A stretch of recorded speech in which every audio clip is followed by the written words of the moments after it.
ایک دن قوم کے لوگ اپنے کسی تہوار میں مگن تھے، سارا گاؤں خالی ہے، سارا محلہ خالی ہے، ابراہیم علیہ السلام اپنی قوم کے عبادت خانے میں آتے ہیں، اس معبد میں آتے ہیں جہاں لوگ بہت سارے بت رکھے تھے جن کی عبادت لوگ کرتے ہیں، اور وہاں طرح طرح کی کھانے پینے کی چیزیں بھی رکھی ہوئی۔ ابراہیم علیہ السلام جاتے ہیں اور کہتے ہیں لا تاکلون، اے پتھر کے بتو، اے میری قوم کے معبودو، اے میری قوم کے مشکل کشاؤ، تم ان چیزوں کو کھاتے کیوں نہیں ہو؟ تمہارے سامنے ایک سے ایک چیزیں رکھی ہیں لیکن ان کو کوئی کھانے والا، پتھر کے مورتیوں، اے پتھر کے معبودو، تم بولتے کیوں نہیں؟ تمہارے اندر بولنے کی طاقت نہیں ہے۔ فراغ علیہم ضربا بالیمین، ابراہیم علیہ السلام نے اپنے ہاتھوں سے توڑنا شروع کیا۔ اللہ نے داہنے ہاتھ کا لفظ استعمال کیا۔ اس سے علماء نے یہ استدلال کیا ہے کہ ابراہیم علیہ السلام باڈی بلڈر بھی تھے، فزیکلی بھی بہت اسٹرانگ تھے، بہت مضبوط تھے، کوئی مذاق نہیں داہنے ہاتھ سے توڑ دینا۔ فراغ علیہم ضربا بالیمین، اپنے داہنے ہاتھ سے توڑ دیا۔ جب توڑ دیا بڑے والے کو چھوڑ دیا، سب کو توڑ دیا، بڑے والے کو چھوڑ دیا۔ اب آئے قوم کے لوگ اور اپنے معبودوں کی یہ درگت دیکھی تو ان کی زبان سے پہلا جملہ کیا نکلا؟ من فعل هذا بآلهتنا انه لمن الظالمین، ہمارے معبودوں کے ساتھ یہ کس نے کیا؟ بہت بڑا ظالم ہے وہ جس نے ایسا کیا۔ قالوا سمعنا فتى يذكرهم يقال له ابراہیم، کچھ لوگوں نے کہا ایک نوجوان ہے ابراہیم نام کا، وہی ان بتوں کے زیادہ پیچھے پڑا رہتا، اسی کا کام۔ آج اس مجلس میں جتنے نوجوان بھائی ہمارے بیٹھے، میں ایک پیغام دینا چاہتا ہوں۔ ابراہیم علیہ السلام نے ان بتوں کو توڑا، کیا ان کو پتا نہیں تھا میرا انجام کیا ہو سکتا ہے؟ یعنی آپ سوچئے ایک ایسے ماحول میں جہاں آپ اکیلے مسلم ہیں، اکیلے توحید والے، اور سارا ماحول شرکیہ ہے، اس ماحول میں اس قوم کے عبادت خانے میں جا کے توڑ دینا بتوں کو، یہ تو ایک طریقے سے سوسائڈ کرنا ہے، ایک طریقے سے اپنے آپ کو ختم کرنے کی کوشش ہے۔ مگر اس کا دوسرا پوائنٹ یہ ہے، اس کا دوسرا پہلو یہ کہ یہ ہمت، یہ جرأت اور جان پر کھیلنے کی یہ حوصلہ، یہ ہمت، یہ ابراہیم جیسے نوجوان کے، اس کے لیے جوانی کے ایمان کی ضرورت ہے۔ آج ہمارے نوجوانوں کی جوانی کہاں گزر رہی ہے؟ اللہ نے فتن کو ہائی لائٹ کیا ہے کہ ابراہیم نوجوان تھا، ان بتوں کو توڑنے کی ہمت کرنے والا، اس شرک کے اوپر حملہ کرنے والا ابراہیم ایک نوجوان تھا۔ بلایا گیا ابراہیم، مجمع لگا ہے، بھیڑ لگی ہے، سارے لوگ کھڑے ہیں۔ انت فعلت هذا بآلهتنا یا ابراہیم، اے ابراہیم یہ تمہارا کام ہے، تم نے کیا ایسا؟ ابراہیم علیہ السلام کا مقصد بتوں کو توڑنا نہیں تھا، ان کا مقصد ان کی اس مینٹیلٹی کو توڑنا تھا جو ان بتوں کے آگے سجدہ کر ابراہیم علیہ السلام نے کہا بل فعلہ کبیرہم ھذا، بتوں کی طرف اشارہ کیا اور انگوٹھا سے اپنی طرف اشارہ کیا، بل فعلہ کبیرہم ھذا، اس نے توڑا ہے، بڑے نے توڑا ہے، انگوٹھا اپنی طرف ہے۔ یعنی ابراہیم علیہ السلام کہنا چاہتے تھے ان کے بڑے نے توڑا ہے، ان سے بڑا میں ہوں، میں نے توڑا ہے، لیکن کھل کے یہ نہیں کہ میں نے توڑا ہے۔ ابھی قوم کو سمجھانا ہے شرک کے بارے میں، کہا کہ بڑے والے نے توڑا ہے، دیکھو سب ٹوٹ گئے، یہ بچا اسی نے توڑا ہوگا۔ مناظرے میں جھوٹ بول سکتے ہیں، مناظرے میں کبھی ایسی نوبت آئے تو جھوٹ بول سکتے ہیں، مگر ابراہیم علیہ السلام نے اس نازک موقع پر بھی جھوٹ سے اپنے آپ کو بچایا۔ یہ ابراہیم کا تقویٰ تھا کہ انہوں نے ایسے موقع پر بھی کھل کے جھوٹ نہیں بولا کہ میں نے نہیں توڑا ہے، ایسا نہیں کہا ان کے بڑے نے توڑا ہے۔ اس میں دونوں گنجائش موجود ہے، ان کے بڑے نے یعنی بڑے والے بت نے توڑا ہے، اور ان کے بڑے نے یعنی میں نے توڑا ہے، دونوں گنجائش موجود ہے۔ لیکن قیامت کے دن جب لوگ ابراہیم علیہ السلام کے پاس جائیں گے اور لوگ کہیں گے کہ اے ابراہیم بڑی سختی کا موقع ہے، اللہ تعالیٰ بہت غصے میں ہے، اور میدان محشر کی سختی آپ اللہ سے دعا کر دیجئے شفاعت کے لیے، تو ابراہیم علیہ السلام منع کر دیں گے اور کہیں گے نہیں، آج میرا رب اتنے غصے میں جتنا کبھی نہیں تھا۔ اور ابراہیم علیہ السلام اس موقع پر کہیں گے میں نے دنیا میں 3 جھوٹ بولے تھے، 3 جھوٹ بولے تھے۔ وہ 3 جھوٹ کون سے تھے؟ ایک یہی جب قوم کے لوگ جا رہے تھے اور ابراہیم نے کہا تھا میں بیمار ہوں، اور ایک یہی موقع تھا جب بتوں کے بارے میں پوچھا تو کہا کہ بڑے والے نے توڑا۔ یہ جھوٹ نہیں تھا، مگر کپڑا جتنا سفید ہوتا ہے نا دھبے اتنا جلدی نظر آتے ہیں۔ وہ ہمارے اور آپ کے لیے جھوٹ نہیں تھا، مگر ایک پیغمبر کی شان کے لیے جھوٹ سے ملتی جلتی بات بھی اس کے لیے، اس کے تقویٰ کا جو ایک ہائی سٹینڈرڈ ہے، تقویٰ کا جو اعلیٰ معیار ہے، ایک پیغمبر کو لگا کہ مجھے ایسی بات بھی نہیں کہنی چاہیے۔ وہ اللہ کا ڈر ہوگا، وہ اللہ کا خوف ہوگا کہ وہ قیامت کے دن کہیں گے نہیں میں نے 3 ایسی باتیں کہی تھی جو اگرچہ جھوٹ نہیں تھی مگر جھوٹ سے ملتی جلتی تھی، لہٰذا آج اللہ کا سامنا کرنے کی اور اللہ کے سامنے شفاعت کرنے کی میرے اندر طاقت۔ اچھا کہا کہ بڑے والے سے پوچھ لو۔ فرجعوا الی انفسہم، 2 منٹ کے لیے قوم کے لوگوں نے سوچا کہ یار یہ کہہ رہا ہے بڑے والے سے پوچھ لو، اسے کیسے پوچھے تو بول نہیں پائے گا. پھر دماغ نے کہا بول نہیں پائے گا تو ہم ان کی عبادت کیوں کرتے ہیں؟ تو 2 منٹ کے لیے تھوڑی سی ذہن کی جو چھٹی حص ہوتی ہے، جو ذہن کے اندر کہیں نہ کہیں سوجھ بوجھ کی ایک صلاحیت ہوتی ہے، اس نے کام کیا اور کہا کہ لقد علمت ما هؤلاء ينطقون، کہا کہ انکم انتم الظالمون، کہا کہ یار غلطی ہم ہی لوگوں کی، ہم ایسے لوگوں کی عبادت کرتے ہیں. ثم نكسوا على رؤوسهم، لیکن پھر فوراً پلٹ گئے اور کہنے لگے لقد علمت ما هؤلاء ينطقون، ابراہیم تم جانتے ہو یہ بول نہیں سکتے. اور ابراہیم کو یہی ان کی زبان سے نکلوانا تھا، یہ بول نہیں سکتے. قال فتعبدون من دون الله ما لا ينفعكم شيئا ولا يضركم، کہا ہے میری قوم کے لوگوں تم کتنے بے وقوف ہو، جو نہ فائدہ پہنچانے کے لائق ہے نہ نقصان پہنچانے کے لائق ہے تم ان کی عبادت کرتے ہو. افل لکم ولما تعبدون من دون اللہ، لعنت ہے تمہارے اوپر، لعنت ہے تمہارے معبودوں کے اوپر. افلا تعقلون، تمہیں اتنا بھی ہوش نہیں، اتنی بھی عقل نہیں. اب قوم کے لوگ سمجھ گئے ابراہیم کا جواب دلیل سے نہیں دے سکتے. جب دلیل کی طاقت ختم ہو جائے تب طاقت کی دلیل استعمال کرو، یہ دنیا کا پرانا اصول رہا ہے. جب دلیل کی طاقت سے جواب نہ دے سکو تب طاقت کی دلیل سے کام کرو. جب دلیل کی طاقت ختم ہو جائے تب ایک دلیل بچتی ہے اور وہ طاقت ہے. طاقت کا استعمال کرو. کہا کہ گستاخ ہے ہمارے معبودوں، اس کو جلا ڈالو، اس کو جلا دو اور اپنے معبودوں کی مدد کرو. حرقوہ وانصروا علیہ، تم اس کو جلا دو اور اپنے معبودوں کی مدد کرو. کتنی عجیب بات ہے نا، معبودوں کی مدد کرو.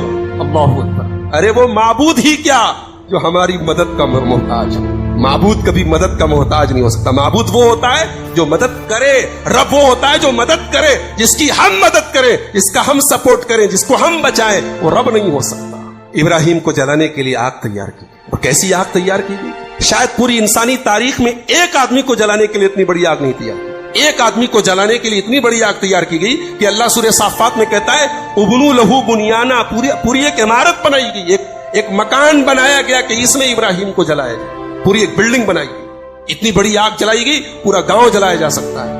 آگ جلا دی گئی اور ابراہیم علیہ الصلوۃ والسلام کو منجنیق میں رکھ کے اس آگ میں، یعنی آگ کی تپش اتنی زیادہ ہے، آگ کی لپٹیں اتنی زیادہ ہے کہ آگ کے قریب بھی کوئی نہیں جا رہا. آگ سے کافی دوری پر منجنیق کے ذریعے، اس زمانے کی جو ٹیکنالوجی تھی، منجنیق میں رکھ کے لوگ جنگ وغیرہ میں بھی جو بارود وغیرہ پھینکتے تھے تو ایک منجنیق نام کی ایک مشین آتی تھی، اس میں بارود کا گولا رکھ کے پھینکتے تھے. تو منجنیق میں ابراہیم کو رکھ کے آگ میں ڈالا جا رہا ہے. آج اللہ کا خلیل آگ میں ڈالا جا رہا ہے. کس کے لیے؟ اللہ کے لیے. جانتے ابراہیم کو اللہ نے اپنا خلیل کیوں کہا ہے؟ ابراہیم کی زندگی میں سب کچھ اللہ ہے. انہوں نے اگر کسی سے محبت کی ہے تو اللہ کے لیے، کسی سے نفرت کی ہے تو اللہ کے لیے، گھر چھوڑا ہے تو اللہ کے لیے، بچے کی قربانی دی ہے تو اللہ کے لیے، بیوی اور دودھ پیتے بچے کو چھوڑا ہے تو اللہ. جب انسان اللہ کے لیے ڈیووٹڈ ہو جائے، اللہ کے لیے وقف ہو جائے، تب یہ مقام ملتا ہے. آگ میں ڈالا جا رہا ہے. ہواؤں کا فرشتہ منتظر ہے. آج اللہ کا حکم ملے اور میں ابراہیم کے لیے ہوا چلا دوں، آگ ختم ہو جائے. پہاڑوں کا فرشتہ انتظار میں ہے. اللہ کا حکم آئے میں آگ کو نیچے ڈال دوں، ابراہیم بچ جائیں. بارش کا فرشتہ انتظار میں ہے. اللہ کا حکم آئے پانی برسا دوں، یہ آگ ختم ہو جائے. مگر آج ابراہیم آگ میں ڈالا جا رہا ہے. اور ابراہیم کی زبان پہ کیا کلمات ہیں! نہ پیشانی پہ بل ہے، نہ ماتھے پہ شکن ہے، نہ چہرے پہ ناپسندیدگی کے کوئی اثرات ہیں. ابراہیم کی زبان کے چہرے پر سکون ہے، اطمینان ہے، اور زبان پر حسبی اللہ و نعم الوکیل، میرے لیے میرا اللہ کافی، میرے لیے میرا رب کافی ہے، اس سے بہترین کوئی کام بنانے والا. اور اللہ جب کام بنانے پہ آتا ہے تو اسے فرشتوں کی بھی کوئی ضرورت نہیں، وہ فرشتوں کا محتاج نہیں. اس نے کائنات کا سسٹم بنایا ہے کہ فرشتوں کے ذریعے کام کرواتا ہے، مگر اللہ فرشتوں کا نعوذ باللہ محتاج نہیں ہے. اگر اللہ چاہے تو کن کہہ دے اور کام ہو جائے. اللہ نے آج کسی فرشتے سے نہیں کہا کہ ابراہیم کے لیے آگ کو ختم کر دو. آج اللہ نے ڈائریکٹ آگ سے کہا قلنا یا نار کونی بردا وسلاما علی ابراہیم. اے آگ، آج تک تو سب کو جلایا کرتی تھی، لیکن آج تیرا پروردگار تجھے حکم دے رہا ہے، تیرا رب تجھے حکم دے رہا ہے کہ خبردار خبردار، میرے خلیل کے ایک رونگٹے کو بھی تجھے جلانا نہیں ہے. تو ابراہیم کے لیے ٹھنڈی ہو جا اور سلامتی والی ہو جا. اے آگ، تیرا رب تجھے حکم دے رہا ہے. علامہ اقبال نے بڑی سچی بات کہی، آج بھی ہو جو براہیم سیما پیدا، آگ کر سکتی ہے انداز گلستان. ابراہیم کے جیسا ایمان تو پیدا کرو. جانور کی گردن پہ چھری چلا دینے سے تھوڑی قربانی کا حق ادا ہو جائے. وہ تو ایک نمونہ ہے، وہ ابراہیم کی ایک یادگار ہے. اصل چیز تو جذبہ ہے. ابھی آپ نے تقریر سنی, جذبہ کہاں ہے قربانی کا؟ جذبہ نہیں آج ہمارے اندر. قسطوں پر کچھ بھی خریدنا کیسا ہے؟ بہت اہم سوال ہے. آج کے زمانے میں قسطوں پر بہت ساری چیزیں خریدی جا رہی ہیں. ایک سامان 10,000 روپے کا ہے. مان لیجئے کہ موبائل 10,000 روپے کا ہے, آپ نے قسط پر خریدا, موبائل والے نے کہا کہ ہم یہ 12,000 کا آپ کو دیں گے. اب 2,000 روپیہ وہ زیادہ لے رہا ہے اور وہ صاف بتا رہا ہے کہ آپ کیش لیں گے تو ہم 10,000 کا دیں گے اور قسطوں میں لیں گے, ادھار لیں گے تو 12,000 کا دیں گے. تو یہ جائز ہے, اس میں کوئی حرج کی بات نہیں ہے. لیکن آج ہمارے یہاں جتنے بھی قسطوں پر سامان لیا اور دیا جاتا ہے, یہ بینک کے تھرو لیا جاتا ہے.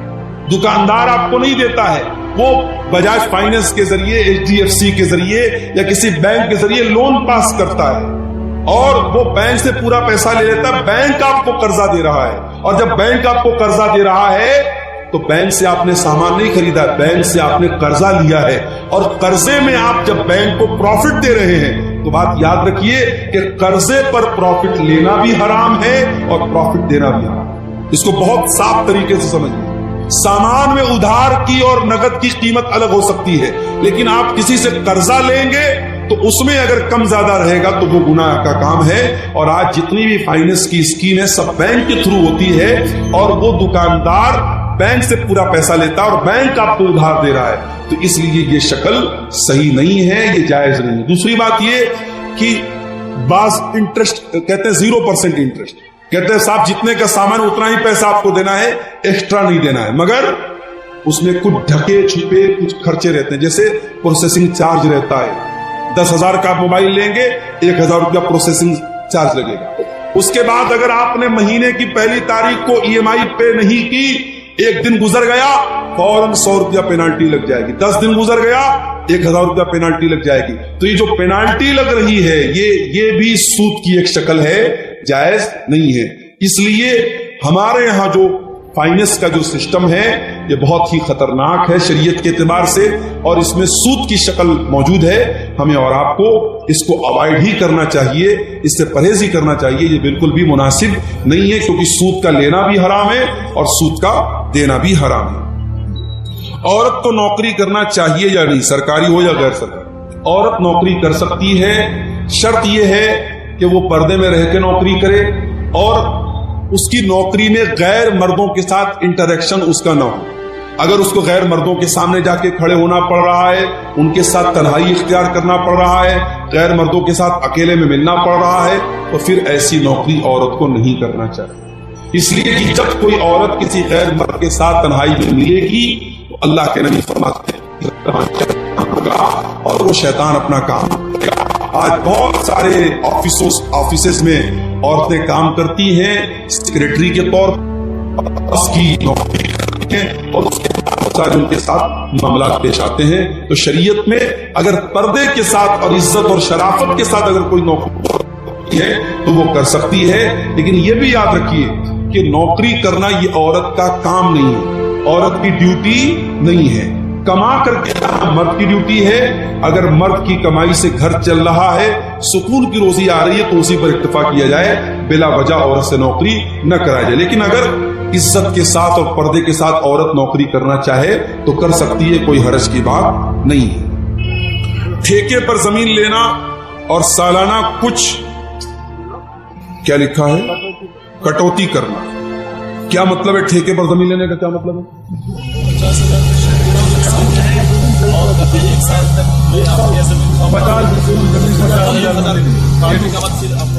نہیں, یہ غلط شکل ہے نا. دیکھیے سیدھی سی بات ہے, آپ کی زمین ہے, میں پیسہ دے کر کے زمین لے رہا ہوں, تب تو ٹھیک ہے. اب میں نے آپ کو پیسہ دیا اور آپ نے مجھے زمین دیا, اب 1 سال تک میں آپ کی زمین سے فائدہ اٹھاؤں اور آپ میرے پیسے سے فائدہ اٹھائیں, تو یہ شکل بھی سود کی شکل ہے. اس کا مطلب یہ ہوا کہ آپ نے مجھ کو جو زمین دی اور میں نے آپ کو 1 لاکھ روپیہ دیا, تو 1 لاکھ میں نے ادھار دیا آپ کو, اور ادھار کا بینیفٹ کیا اٹھایا جا رہا ہے کہ زمین لی جا رہی ہے. تو ادھار پیسے پر کسی بھی طریقے کا بینیفٹ لینا صحیح نہیں. آپ زمین کا اگر لین دین کر رہے ہیں, ایک ہوتا ہے کہ ایڈوانس دے دیا, 1 لاکھ روپیہ ہم نے ایڈوانس دے دیا, 1 سال میں ہم پورا پیسہ ادا کریں, وہ ایک الگ شکل ہوگی. لیکن اگر کسی کو زمین ہم نے پیسہ اس سے زمین لے لی اور 1 سال تک ہم نے فائدہ اٹھایا اور اس کے بعد پیسہ واپس کر دیا اور زمین والے نے زمین واپس کر لی تو پھر یہ شکل صحیح نہیں ہے. باقی مزید اس کی جو شکلیں ہیں وہ آپ اپنے علاقائی علماء سے سمجھ لیں تو زیادہ بہتر ہے. پتی پتنی آپس میں ملاقات کے دوران کسی پرکار کے جو بہت مشہور چیز ہے ہمارے یہاں, میں نام نہیں پڑھ رہا ہوں اس کا, سوالات کا کیونکہ بچے وغیرہ بھی بیٹھے ہیں, میاں بیوی کی ملاقات کے پہلے حمل کو روکنے کے لیے جو طریقے استعمال ہوتے ہیں 2-3 شکلیں ہمارے یہاں زیادہ رائج ہیں. جیسے وہ خواتین گولی وغیرہ لیتی ہیں یا مرد حضرات کچھ چیزوں کو استعمال کرتے ہیں. تو سوال پوچھا گیا کہ اس کو استعمال کرنا کیسا ہے.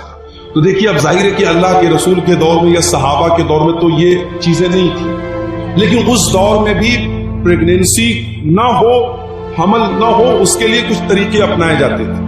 ایک طریقہ تھا عزل کا طریقہ. تو عزل کا جو طریقہ تھا اس میں یہ تھا کہ مرد جو ہوتا تھا وہ یعنی یہ نوبت ہی نہ پیدا ہو کہ پریگنینسی کا کوئی معاملہ پیش آئے, وہ ایسا طریقہ اپناتا تھا. تو اللہ کے نبی صلی اللہ علیہ وسلم اس کو حرام قرار, آپ نے کہا بچو تو بہتر ہے لیکن آپ نے حرام قرار نہیں دیا.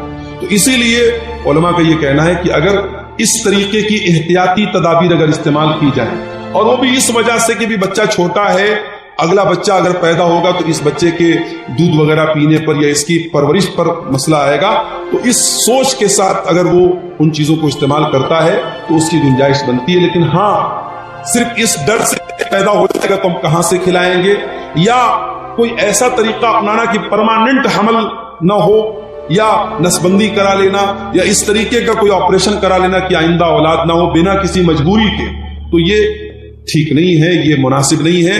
یا اسی طریقے سے اگر حمل ٹھہر گیا, حمل کے ٹھہرنے کے بعد کوئی دوا کھلا کر کے حمل کو ضائع کرنا, یہ ساری شکلیں حرام ہیں. ان سب سے ہمیں پرہیز کرنا چاہیے اور بچنا چاہیے. جب علماء جہیز لیتے ہیں تو عام آدمی کو کیوں منع کرتے ہیں؟ بہت اچھا سوال ہے. علماء اگر جہیز لیتے ہیں تو کیا وہ عام آدمی کو منع نہیں کر سکتے؟ اگر عالم کا کام تقریر کرنا ہے, بیان کرنا ہے, اور جب وہ شادی کا مسئلہ بیان کرے گا تو کیا اس وجہ سے کہ اس نے کبھی جہیز لیا تھا کیا وہ اس کو جائز قرار دے دے؟ نہیں. دیکھیے جو چیز غلط ہے عالم کے کرنے سے وہ صحیح نہیں ہو جائے گی. اور آپ اللہ تعالیٰ کیا یہ جواب نہیں دے سکتے کہ وہ ہمارے محلے کے تو مولانا صاحب کرتے تھے. مولانا صاحب کے کوئی کام کرنے سے وہ کام صحیح نہیں ہو جائے گا. صحیح اور غلط کا معیار قرآن اور حدیث ہے, صحیح اور غلط کا معیار دلیل ہے. اگر دلیل کی روشنی میں جہیز لینا غلط ہے, جہیز کا لین دین غلط ہے تو غلط ہے. اگر عالم نے لیا ہے, عالم اللہ تعالیٰ کیا اس کا حساب دے گا. اب سوال یہ کہ عالم کیوں منع کرتے ہیں, تو آپ کیا چاہتے ہیں کہ ایک تو اس نے لیا ہے, ایک غلط کام کیا, آپ منع بھی نہ کرے, دوسرا غلط کام کرے, تو ڈبل غلط کام اس سے مت کروائیے. اگر کوئی لے رہا ہے, دے رہا ہے تو وہ غلط ہے, اور اس کے لینے دینے کی وجہ سے وہ صحیح نہیں ہو جائے. مولانا صاحب اگر ہم لڑکیاں رخصت کی حالت میں رہتے ہیں تو قرآن امپارا چھو کر پڑھ سکتے ہیں, تو نہیں تو دوسری کتاب میں وہی صورت اور آیت رہتی تو اس کو کیوں چھوتے ہیں؟ دیکھیے بہت اچھا سوال ہے کہ جب عورتیں پیریڈ میں ہوں تو اب ایک سوال یہ ہے کہ پیریڈ کی حالت میں عورت قرآن کو چھو سکتی ہے یا نہیں. ایک مسئلہ یہ کہ قرآن کو چھو سکتی ہے یا نہیں, اور ایک مسئلہ ہے کہ کوئی کتاب ہے, کوئی رسالہ ہے, کوئی میگزین ہے, اس میں قرآن لکھا ہوا ہے, اس میں آیت لکھی ہو, اس کو چھو سکتی ہے کہ نہیں. تو دیکھیے جو حکم قرآن کا ہے وہی حکم اس میگزین اور رسالے کا نہیں ہو سکتا ہے. اس لیے کہ آپ دیکھیے کہ اللہ کے نبی صلی اللہ علیہ وسلم نے بادشاہوں کو لیٹر لکھا, اور اس میں بسم اللہ الرحمن الرحیم بھی لکھا, قرآن کی آیت بھی لکھی, اور بادشاہ لوگ ظاہر کافر تھے, ان کے ہاتھ میں وہ لیٹر گیا, اس کا مطلب کہ ایک ضرورت کے تحت وہ لیٹر ان کو دیا گیا. تو عورت اگر قرآن کو چھو رہی ہے اور کسی کتاب کو چھو رہی ہے, دونوں برابر نہیں. ایک بات. دوسری بات یہ کہ پیریڈ کی حالت میں عورت اگر دستانے کے ذریعے یا دوپٹے کے ذریعے قرآن کو چھوئے تو بہتر ہے. مولانا صاحب کیا ہم لوگ گوبر سے گھر پوچھ سکتے ہیں؟ دیکھیے گوبر ایک گندگی کی چیز ہے, گوبر ایک گندگی کی چیز ہے, اور اسی لیے حدیث میں گوبر سے استنجا کرنے سے منع کیا گیا. گوبر کے بارے میں کچھ حدیثوں میں یہ بھی آیا ہے کہ وہ جنات کی خوراک ہے, تو اس لیے اس کو گھر وغیرہ میں اس کو پوچھنے وغیرہ میں استعمال کرنا مناسب تو نہیں معلوم ہوتا ہے, لیکن ہم اس کو حرام اور ناجائز تو نہیں کہہ سکتے. اس کے بارے میں بھی آپ اپنے علاقائی علماء سے جو ان حالات کو زیادہ بہتر سمجھتے ہیں ان سے آپ رابطہ کریں تو زیادہ بہتر ہے. واللہ اعلم بالصواب.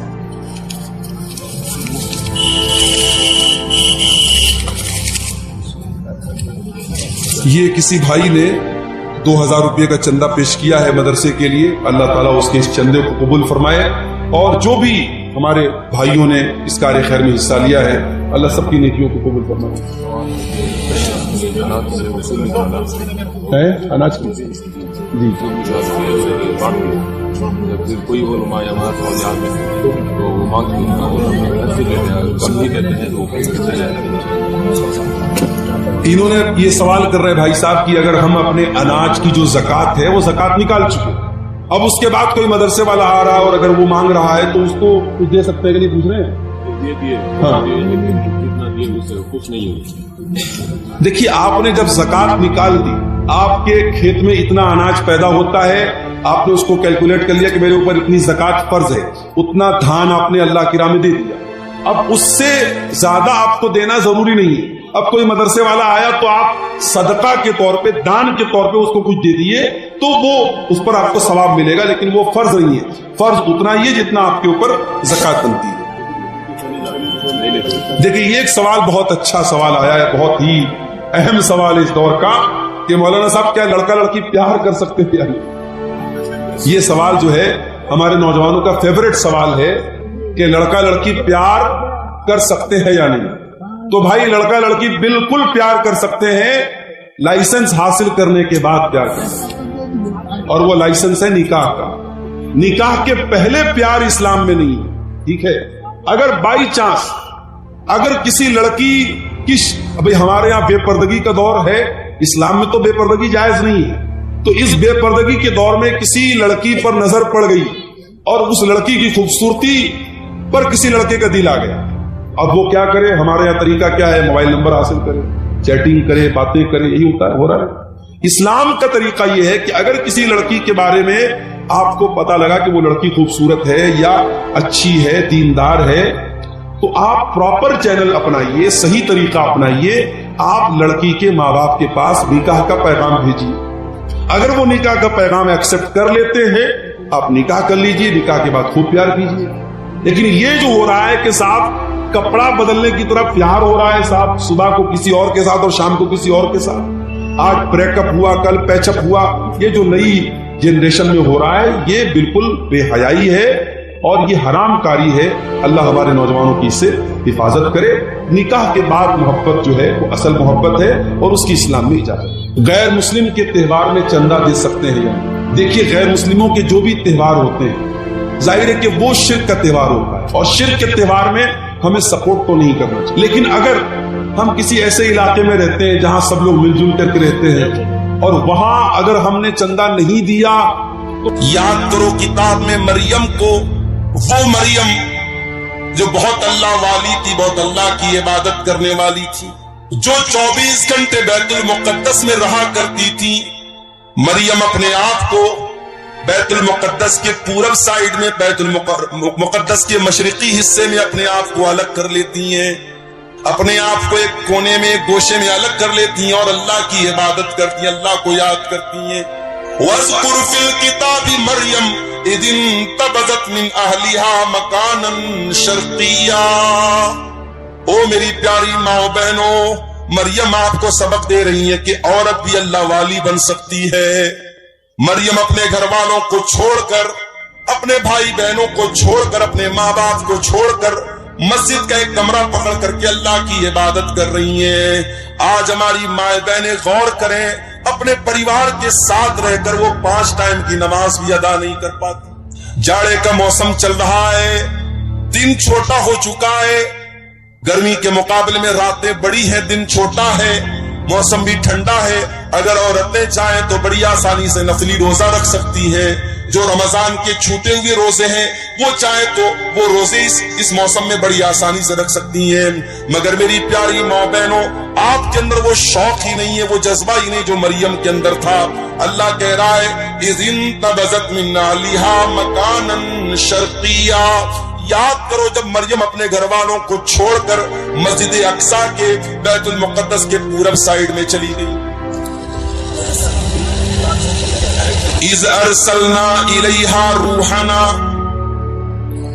فَاتَّخَذَتْ مِن دُونِهِمْ حِجَابًا. اللہ فرماتا ہے کہ مریم نے اپنے بیچ میں اور گھر والوں کے بیچ میں پردہ لگا دیا. پردے میں رہ کر کے وہ اللہ کی عبادت کرنے لگی. فاتخذت من دونہم حجابا فارسلنا الیہا روحنا فتمثل لہا بشرا سویا. ہم نے اپنے فرشتے جبریل کو بھیجا اور جبریل ایک انسان کی شکل میں, خوبصورت انسان کی شکل میں مریم کے پاس آئے. مریم اکیلی ہے, مریم بند کمرے میں, کمرہ لاک ہے, اور اچانک ایک خوبصورت انسان, ایک مرد مریم کے سامنے آ جاتا ہے. وہ میری پیاری ماں بہنوں, ایک پاک دامن عورت, ایک نیک عورت, ایک دیندار عورت کا ری ایکشن کیا ہوگا ایسے موقع؟ ایک دیندار عورت کسی غیر مرد کو تنہائی میں دیکھے گی, اس کا ری ایکشن کیا ہوگا؟ ذرا دیکھیے مریم کا ری ایکشن کیا. اللہ کہتا اذا ارسلنا الیہا روحنا, ہم نے مریم کے پاس اپنے فرشتے کو بھیجا. فتمثل لہا بشرا سویا, اور وہ فرشتہ انسان کی شکل میں مریم کے پاس آیا.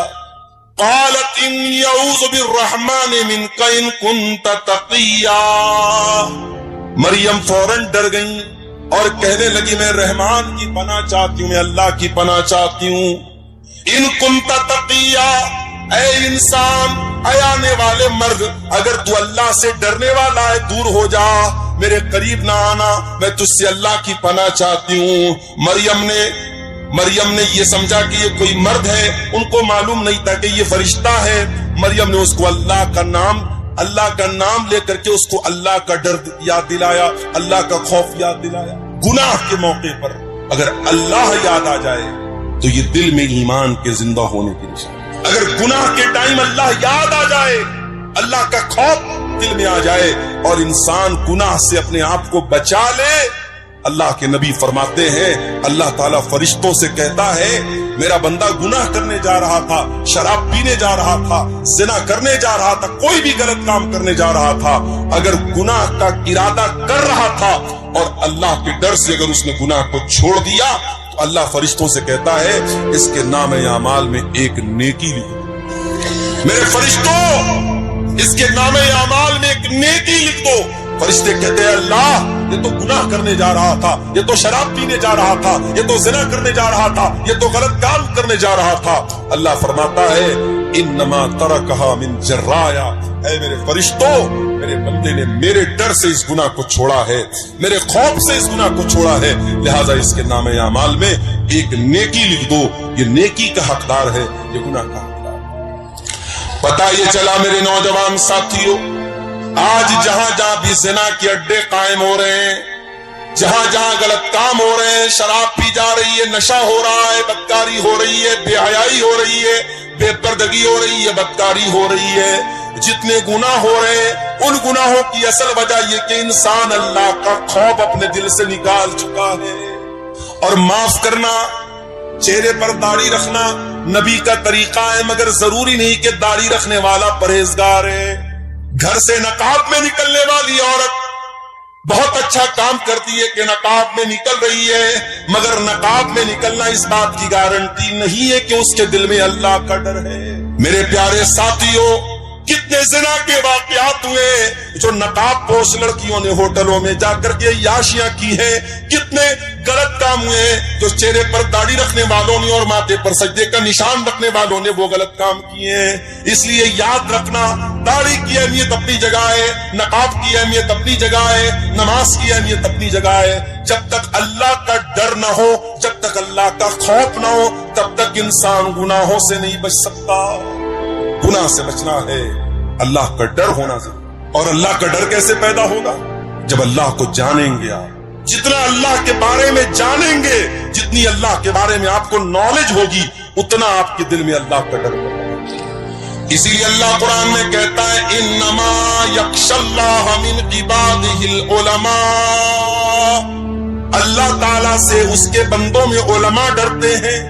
یہاں علماء سے مراد صرف وہ لوگ نہیں ہے جو مدرسے سے پڑھے ہوئے لوگ ہوں, یہاں مدرسے سے فارغ ہونے والے علماء ہی مراد نہیں ہے, بلکہ علماء کا مطلب جو جتنا اللہ کو جانے گا, جس کے پاس اللہ کی جتنی نالج ہوگی اتنا وہ اللہ سے ڈرے گا. اسی لیے حضرت لقمان نے جب اپنے بچے کو نصیحت کی تو پہلے اس کو اللہ